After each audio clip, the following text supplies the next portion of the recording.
السلام علیکم ورحمۃ اللہ وبرکاتہ۔ کیسے ہیں آپ سب لوگ؟ امید ہے آپ تمام لوگ خیریت سے ہوں گے۔ اللہ تعالیٰ آپ کی تمام پریشانیوں کو دور عطا فرمائے۔ میرے پیارے عزیز دوستو، کیا آپ لوگ غریبی سے چھٹکارا چاہتے ہیں؟ کیا آپ لوگ ایک مفلس انسان سے ایک امیر اعلیٰ درجے کا انسان بننا چاہتے ہیں؟ کیا آپ لوگ بھی چاہتے ہیں کہ ہم جو کاروبار کرتے ہیں، ہم جو مال و تجارت کماتے ہیں، اس میں خوب زیادہ ترقی ہو، خوب زیادہ برکت ہو؟ تو میرے پیارے عزیز دوستو، آپ لوگوں کو کرنا کچھ نہیں ہے، آپ لوگوں کو روزانہ صرف اتنا ہی کرنا ہوگا۔ دھیان سے آپ لوگ یہ میری بات سنیں، اس کو ادھورا چھوڑ کر نہ جائیں۔ میرے پیارے دوستو، سورہ یاسین کو تو آپ بہت اچھے طریقے سے جانتے ہوں گے، جس کو قرآن پاک کا دل کہا جاتا ہے اور جو 22ویں پارے میں موجود ہے۔ آپ کو سورہ یاسین کو روزانہ ایک مرتبہ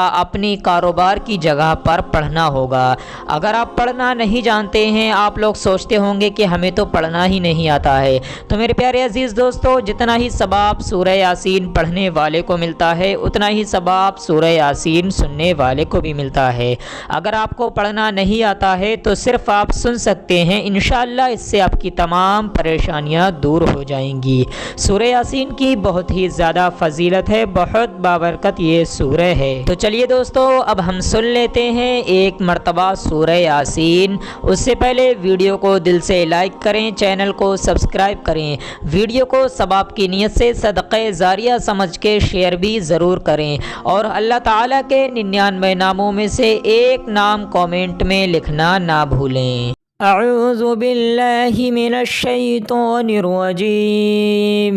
بسم اللہ الرحمن الرحیم، یاسین والقرآن الحکیم، انک لمن المرسلین علی صراط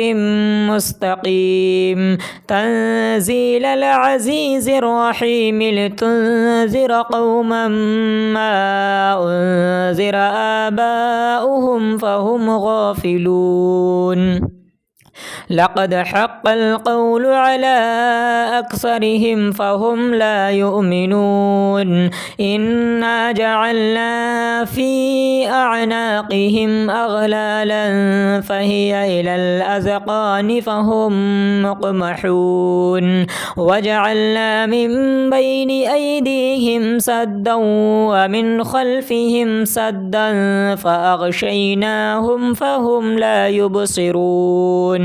وسواء عليهم أأنذرتهم أم لم تنذرهم لا يؤمنون، إنما تنذر من اتبع الذكر وخشي الرحمن بالغيب، فبشره بمغفرة وأجر كريم، إنا نحن نحيي الموتى ونكتب ما قدموا وآثارهم، وكل شيء أحصيناه في إمام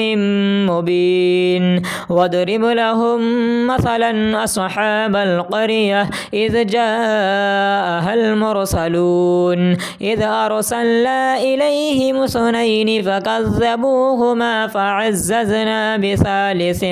فقالوا إنا إليكم مرسلون،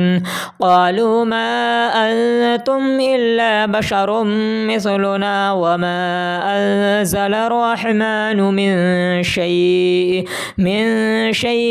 إن أنتم إلا تكذبون، قالوا ربنا يعلم إنا إليكم لمرسلون وما علينا إلا البلاغ المبين، قالوا إنا تطيرنا بكم لئن لم تنتهوا لنرجمنكم وليمسنكم منا عذاب أليم، قالوا طائركم معكم أئن ذكرتم بل أنتم قوم مسرفون وجاء من أقصى المدينة رجل يسعى قال يا قوم اتبعوا المرسلين اتبعوا من لا يسألكم أجرا وهم مهتدون وما لي لا أعبد الذي فطرني وإليه ترجعون أأتخذ من دونه آلهة إن يردني الرحمن بدر لا تغني عني شفاعتهم شيئا ولا ينقذون إني إذا لفي ضلال مبين إني آمنت بربكم فاسمعون قيل ادخل الجنة قال يا ليت قومي يعلمون بما غفر لي ربي وجعلني من المكرمين وما أنزلنا على قومه من بعده من جند من السماء وما كنا منزلين إن كانت إلا صيحة واحدة فإذا هم خامدون يا حسرة على العباد ما يأتيهم من رسول إلا كانوا به يستهزئون ألم يروا كم أهلكنا قبلهم من القرون أنهم إليهم لا يرجعون وإن كل لما جميع لدينا محضرون وآية لهم الأرض الميتة أحييناها وأخرجنا منها حبا فمنه يأكلون وجعلنا فيها جنات من نخيل وأعناب وفجرنا فيها من العيون ليأكلوا من ثمره وما عملته أيديهم أفلا يشكرون سبحان الذي خلق الأزواج كلها مما تنبت الأرض ومن أنفسهم ومما لا يعلمون وآية لهم الليل نسلخ منه النهار فإذا هم مظلمون والشمس تجري لمستقر لها ذلك تقدير العزيز العليم والقمر قدرناه منازل حتى عاد كالعرجون القديم لا الشمس ينبغي لها أن تدرك القمر ولا الليل سابق النهار وكل في فلك يسبحون وآية لهم أنا حملنا ذريتهم في الفلك المشحون وخلقنا لهم من مثله ما يركبون وإن نشأ نغرقهم فلا صريخ لهم ولا هم ينقذون إلا رحمة منا ومتاعا إلى حين وإذا قيل لهم اتقوا ما بين أيديكم وما خلفكم لعلكم ترحمون وما تأتيهم من آية من آيات ربهم إلا كانوا عنها معرضين وإذا قيل لهم أنفقوا مما رزقكم الله قال الذين كفروا للذين آمنوا أنطعم من لو يشاء الله وطعمه إن أنتم إلا في ضلال مبين ويقولون متى هذا الوعد إن كنتم صادقين ما ينظرون إلا صيحة واحدة تأخذهم وهم يخصمون فلا يستطيعون توصية ولا إلى أهلهم يرجعون ونفخ في الصور فإذا هم من الأجداث إلى ربهم ينسلون قالوا يا ويلنا من بعثنا من مرقدنا هذا ما وعد الرحمن وصدق المرسلون إن كانت إلا صيحة واحدة فإذا هم جميع لدينا محضرون فاليوم لا تظلم نفس شيئا ولا تجزون إلا ما كنتم تعملون إن أصحاب الجنة اليوم في شغل فاكهون هم وأزواجهم في ظلال على الأرائك متكئون لهم فيها فاكهة ولهم ما يدعون سلام قولا من رب رحيم وامتازوا اليوم أيها المجرمون ألم أعهد إليكم يا بني آدم ألا تعبدوا الشيطان إنه لكم عدو مبين وأن اعبدوني هذا صراط مستقيم ولقد أضل منكم جبلا كثيرا أفلم تكونوا تعقلون هذه جهنم التي كنتم توعدون اصلوها اليوم بما كنتم تكفرون اليوم نختم على أفواههم وتكلمنا أيديهم وتشهد أرجلهم بما كانوا يكسبون ولو نشاء لطمسنا على أعينهم فاستبقوا الصراط فأنى يبصرون ولو نشاء لمسخناهم على مكانتهم فما استطاعوا مضيا ولا يرجعون ومن نعمره ننكسه في الخلق أفلا يعقلون وما علمناه الشعر وما ينبغي له إن هو إلا ذكر وقرآن مبين لينذر من كان حيا ويحق القول على الكافرين أولم يروا أنا خلقنا لهم مما عملت أيدينا أنعاما فهم لها مالكون وذللناها لهم فمنها ركوبهم ومنها يأكلون ولهم فيها منافع ومشارب أفلا يشكرون واتخذوا من دون الله آلهة لعلهم ينصرون لا يستطيعون نصرهم وهم لهم جند محضرون فلا يحزنك قولهم إنا نعلم ما يسرون وما يعلنون أولم ير الإنسان أنا خلقناه من نطفة فإذا هو خصيم مبين وضرب لنا مثلا ونسي خلقه قال من يحيي العظام وهي رميم قل يحييها الذي أنشاها أول مرة وهو بكل خلق عليم الذي جعل لكم من الشجر الأخضر نارا فإذا أنتم منه توقدون أوليس الذي خلق السماوات والأرض بقادر على أن يخلق مثلهم بلى وهو الخلاق العليم إنما أمره إذا أراد شيئا أن يقول له كن فيكون فسبحان الذي بيده ملكوت كل شيء وإليه ترجعون آمنت بالله صدق الله العلي العظيم أعوذ بالله من الشيطان الرجيم بسم الله الرحمن الرحيم ياسين والقرآن الحكيم إنك لمن المرسلين على صراط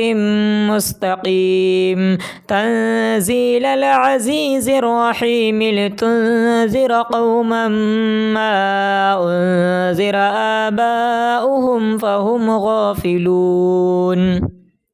لقد حق القول على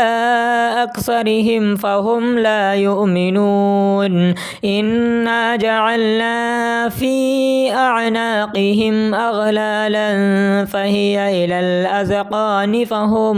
مقمحون وجعلنا من بين أيديهم سدا ومن خلفهم سدا فأغشيناهم فهم لا يبصرون وسواء عليهم أأنذرتهم أم لم تنذرهم لا يؤمنون إنما تنذر من اتبع الذكر وخشي الرحمن بالغيب فبشره بمغفرة وأجر كريم إنا نحن نحيي الموتى ونكتب ما قدموا وآثارهم وكل شيء أحصيناه في إمام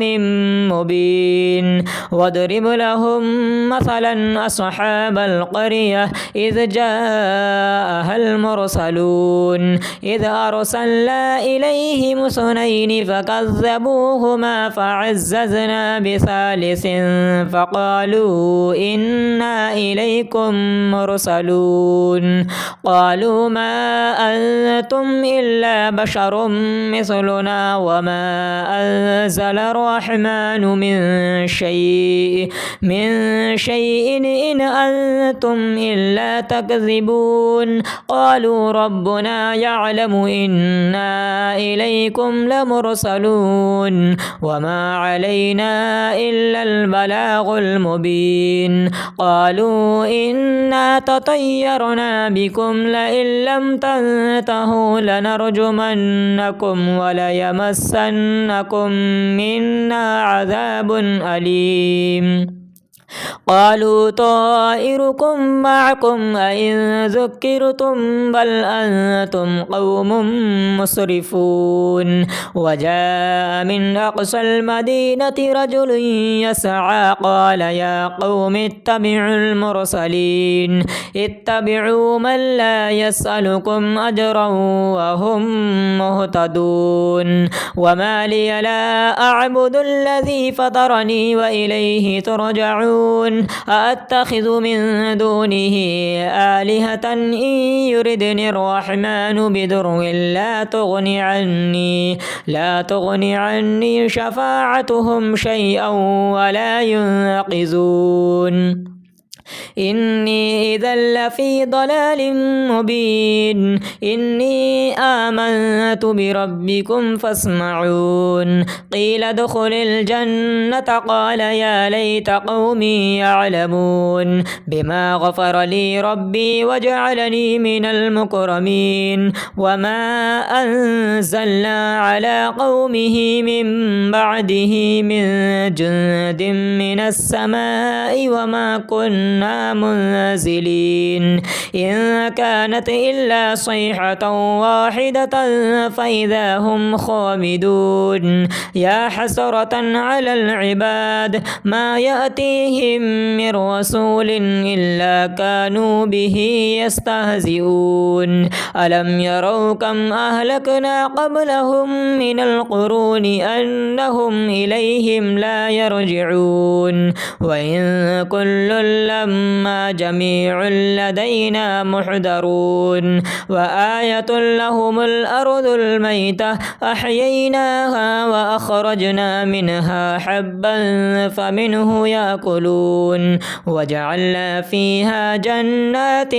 من نخيل وأعناب وفجرنا فيها من العيون ليأكلوا من ثمره وما عملته أيديهم أفلا يشكرون سبحان الذي خلق الأزواج كلها مما تنبت الأرض ومن أنفسهم ومما لا يعلمون وآية لهم الليل نسلخ منه النهار فإذا هم مظلمون والشمس تجري لمستقر لها ذلك تقدير العزيز العليم والقمر قدرناه منازل حتى عاد كالعرجون القديم لا الشمس ينبغي لها أن تدرك القمر ولا الليل سابق النهار وكل في فلك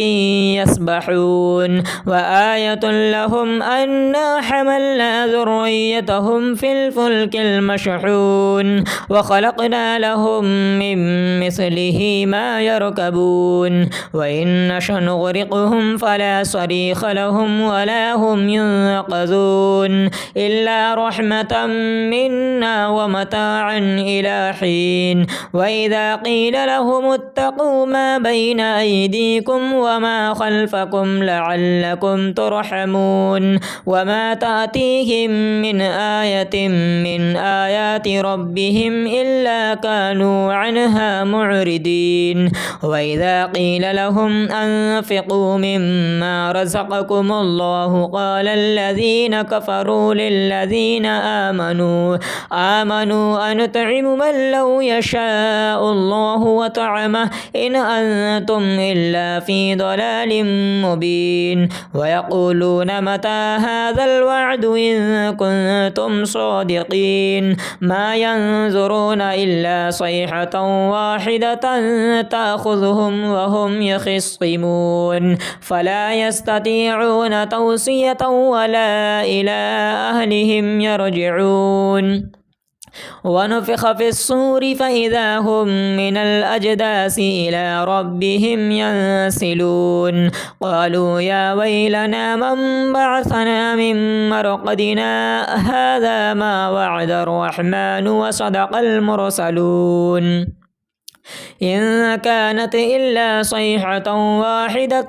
فإذا هم جميع لدينا محضرون فاليوم لا تظلم نفس شيئا ولا تجزون إلا ما كنتم تعملون إن أصحاب الجنة اليوم في شغل فاكهون هم وأزواجهم في ظلال على الأرائك متكئون لهم فيها فاكهة ولهم ما يدعون سلام قولا من رب رحيم وامتازوا اليوم أيها المجرمون ألم أعهد إليكم يا بني آدم ألا تعبدوا الشيطان إنه لكم عدو مبين وأن اعبدوني هذا صراط مستقيم ولقد أضل منكم جبلا كثيرا أفلم تكونوا تعقلون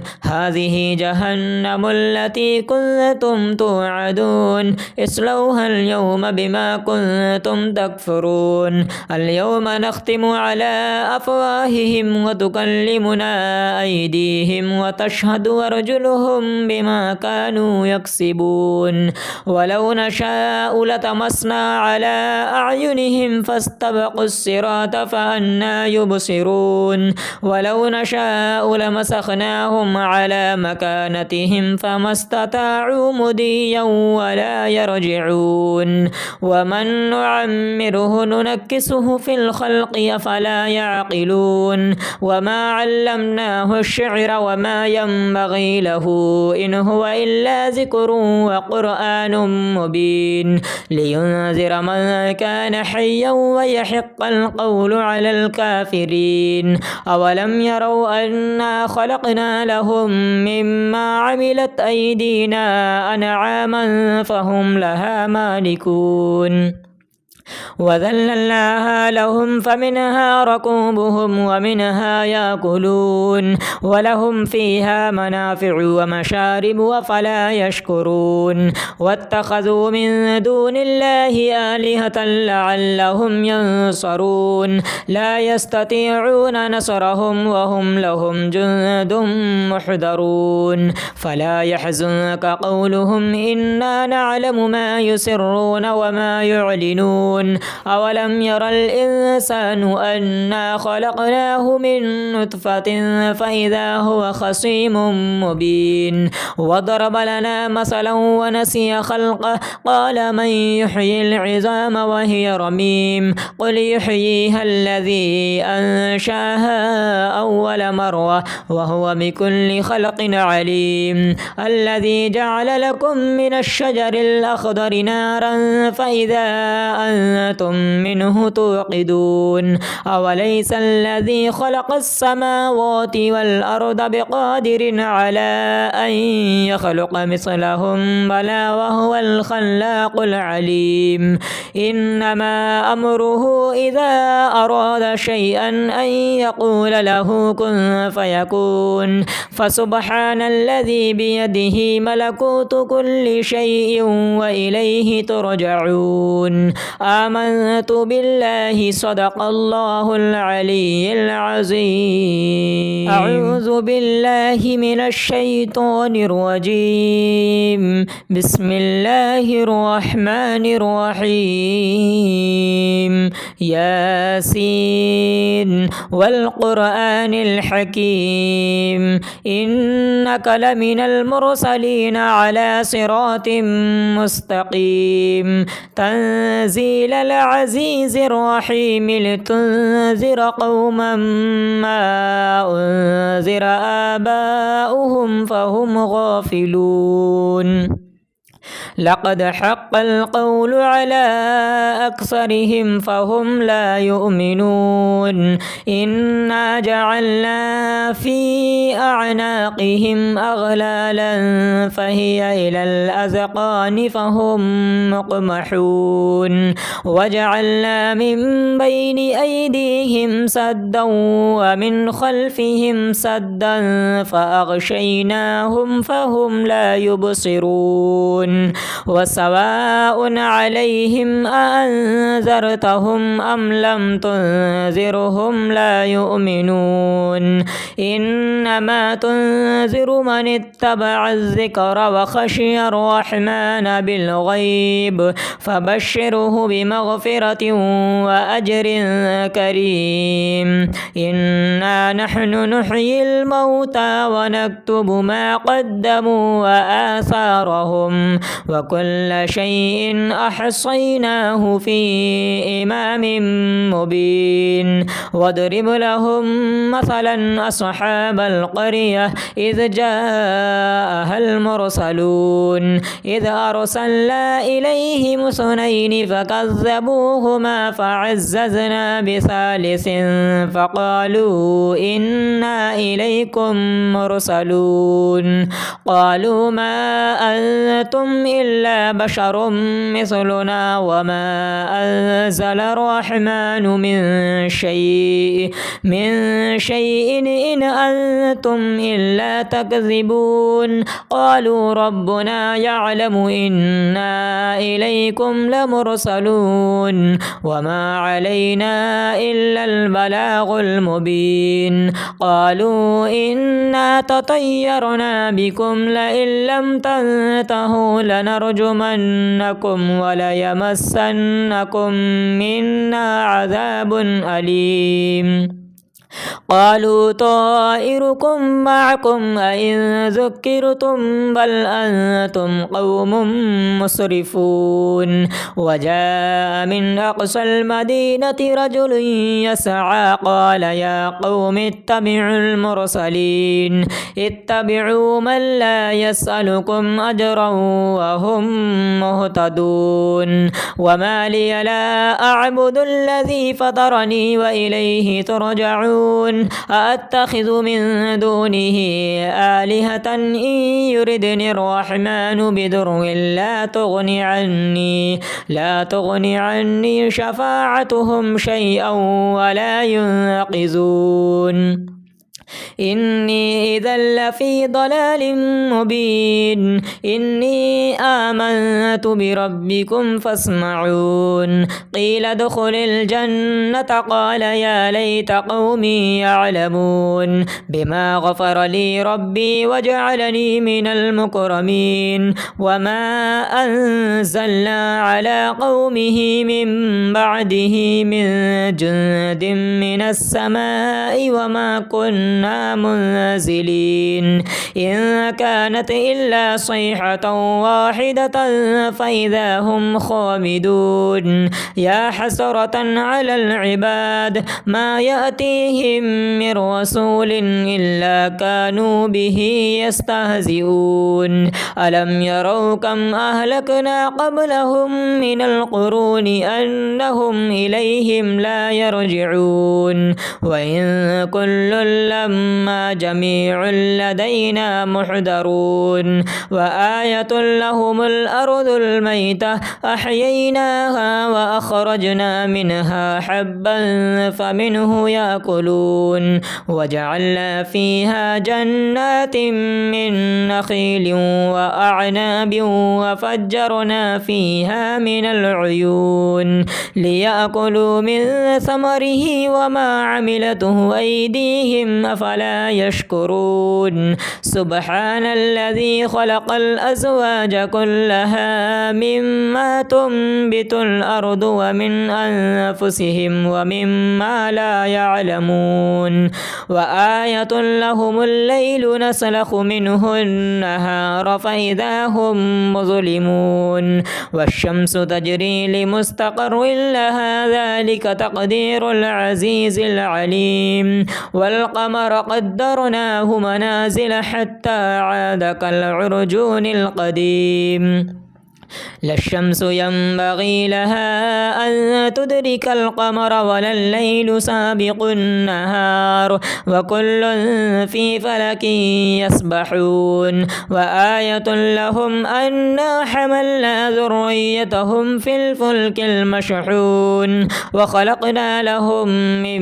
مثله ما يركبون وإن نشأ نغرقهم فلا صريخ لهم ولا هم ينقذون إلا رحمة منا ومتاعا إلى حين وإذا قيل لهم اتقوا ما بين أيديكم وما خلفكم لعلكم ترحمون وما تأتيهم من آية من آيات ربهم إلا كانوا عنها معرضين وإذا قيل لهم أنفقوا مما رزقكم الله قال الذين كفروا للذين آمنوا أنطعم من لو يشاء الله وطعمه إن أنتم إلا في ضلال مبين ويقولون متى هذا الوعد إن كنتم صادقين ما ينظرون إلا صيحة واحدة تأخذهم وهم يخصمون فلا يستطيعون توصية ولا إلى أهلهم يرجعون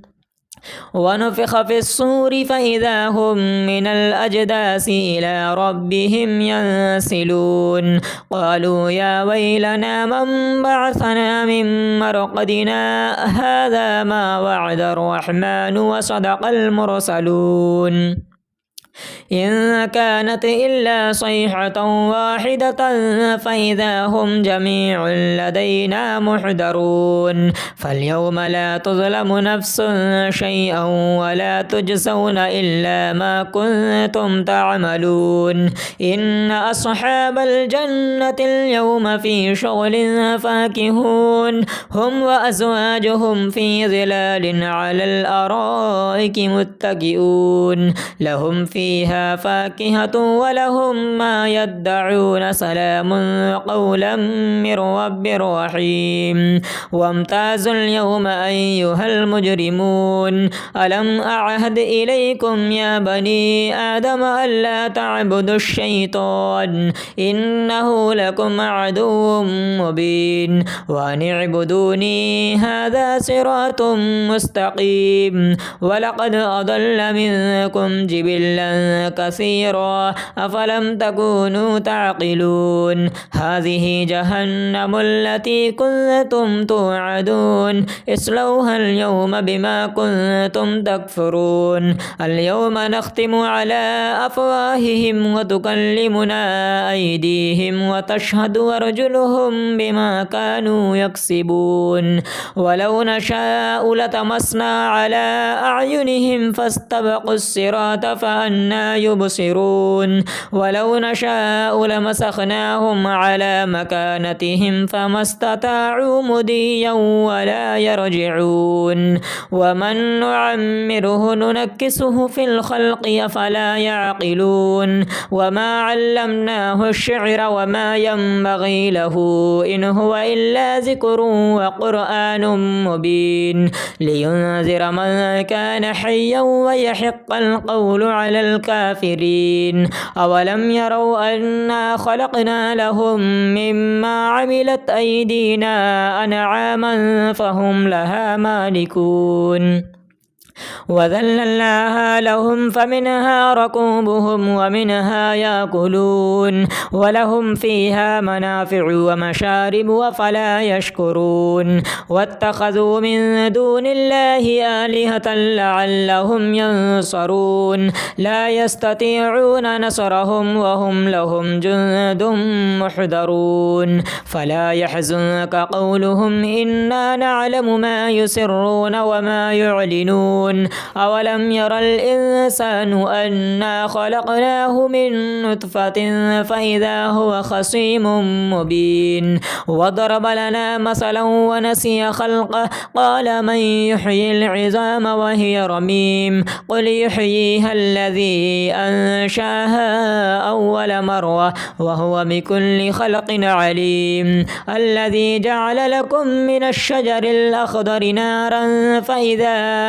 أنتم منه توقدون أوليس الذي خلق السماوات والأرض بقادر على أن يخلق مثلهم بلى وهو الخلاق العليم إنما أمره إذا أراد شيئا أن يقول له كن فيكون فسبحان الذي بيده ملكوت كل شيء وإليه ترجعون آمنت بالله صدق الله العلي العظيم أعوذ بالله من الشيطان الرجيم بسم الله الرحمن الرحيم ياسين والقرآن الحكيم إنك لمن المرسلين على صراط مستقيم تنزيل العزيز الرحيم لتنذر قوما ما أنذر آباؤهم فهم غافلون لقد حق القول على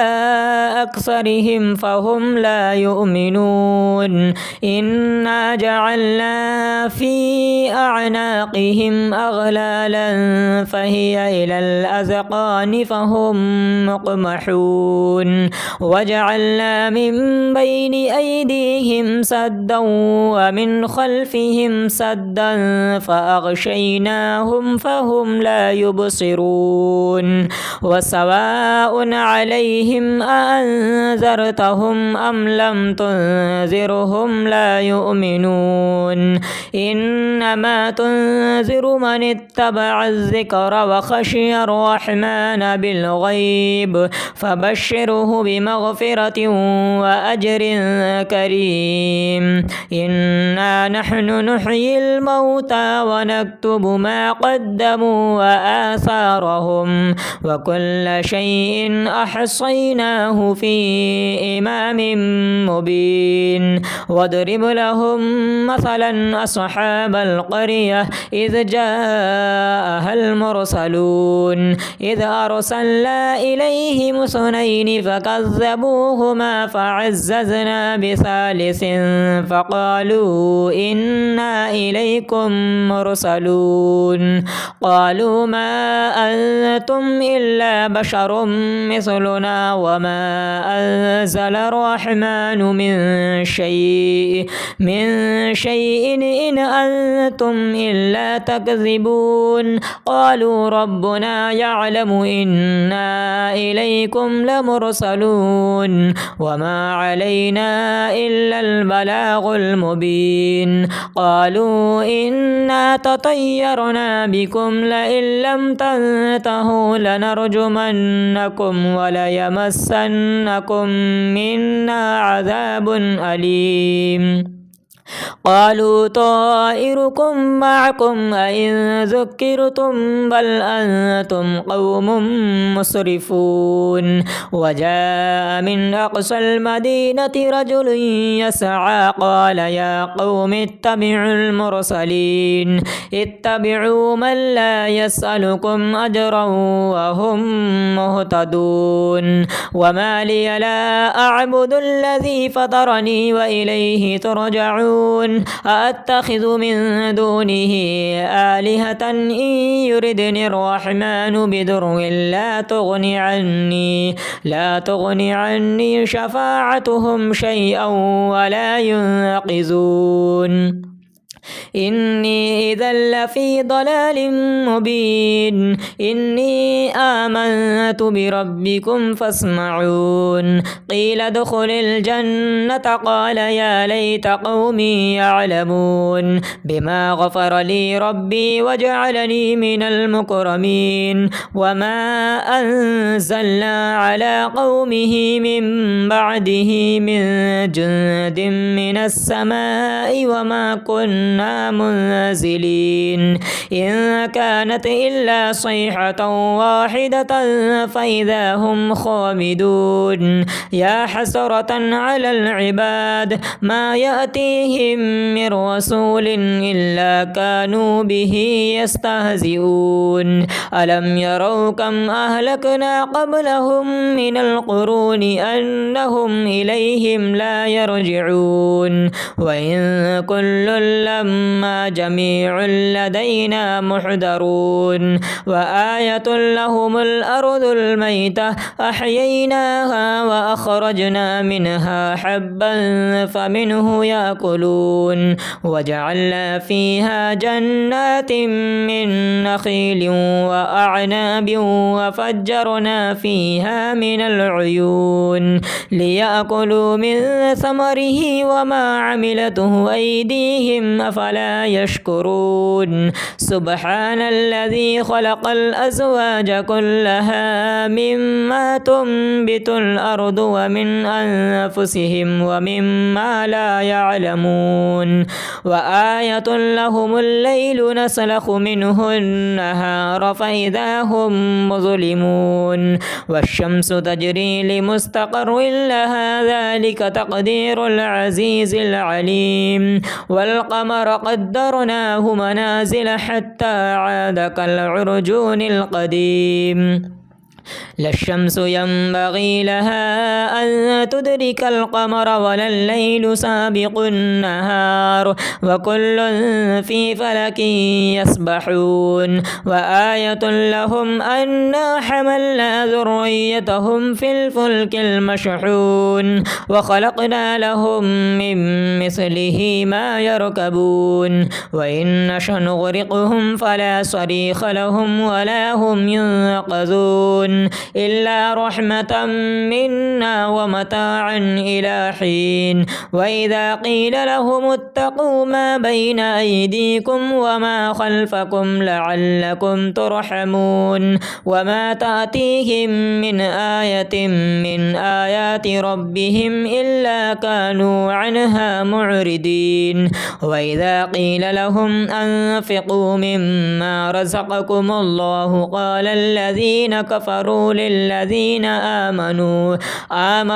أنطعم من لو يشاء الله وطعمه إن أنتم إلا في ضلال مبين. ويقولون متى هذا الوعد إن كنتم صادقين. ما ينظرون إلا صيحة واحدة تأخذهم وهم يخصمون فلا يستطيعون توصية ولا إلى أهلهم يرجعون. ونفخ في الصور فإذا هم من الأجداث إلى ربهم ينسلون. قالوا يا ويلنا من بعثنا من مرقدنا هذا ما وعد الرحمن وصدق المرسلون. إن كانت إلا صيحة واحدة فإذا هم جميع لدينا محضرون فاليوم لا تظلم نفس شيئا ولا تجزون إلا ما كنتم تعملون إن أصحاب الجنة اليوم في شغل فاكهون هم وأزواجهم في ظلال على الأرائك متكئون لهم فيها فاكهة ولهم ما يدعون سلام قولا من رب رحيم وامتازوا اليوم أيها المجرمون ألم أعهد إليكم يا بني آدم ألا تعبدوا الشيطان إنه لكم عدو مبين وأن اعبدوني هذا صراط مستقيم ولقد أضل منكم جبلا كثيرا أفلم تكونوا تعقلون هذه جهنم التي كنتم توعدون اصلوها اليوم بما كنتم تكفرون اليوم نختم على أفواههم وتكلمنا أيديهم وتشهد أرجلهم بما كانوا يكسبون ولو نشاء لطمسنا على أعينهم فاستبقوا الصراط فأنى يبصرون ولو نشاء لمسخناهم على مكانتهم فما استطاعوا مضيا ولا يرجعون ومن نعمره ننكسه في الخلق أفلا يعقلون وما علمناه الشعر وما ينبغي له إن هو إلا ذكر وقرآن مبين لينذر من كان حيا ويحق القول على الكافرين أولم يروا أنا خلقنا لهم مما عملت أيدينا أنعاما فهم لها مالكون وذللناها لهم فمنها ركوبهم ومنها يأكلون ولهم فيها منافع ومشارب أفلا يشكرون واتخذوا من دون الله آلهة لعلهم ينصرون لا يستطيعون نصرهم وهم لهم جند محضرون فلا يحزنك قولهم إنا نعلم ما يسرون وما يعلنون أولم ير الإنسان أنا خلقناه من نطفة فإذا هو خصيم مبين وضرب لنا مثلا ونسي خلقه قال من يحيي العظام وهي رميم قل يحييها الذي أنشاها أول مرة وهو بكل خلق عليم الذي جعل لكم من الشجر الأخضر نارا فإذا أنتم منه توقدون أوليس الذي خلق السماوات والأرض بقادر على أن يخلق مثلهم بلى وهو الخلاق العليم إنما أمره إذا أراد شيئا أن يقول له كن فيكون فسبحان الذي بيده ملكوت كل شيء وإليه ترجعون آمنت بالله صدق الله العلي العظيم.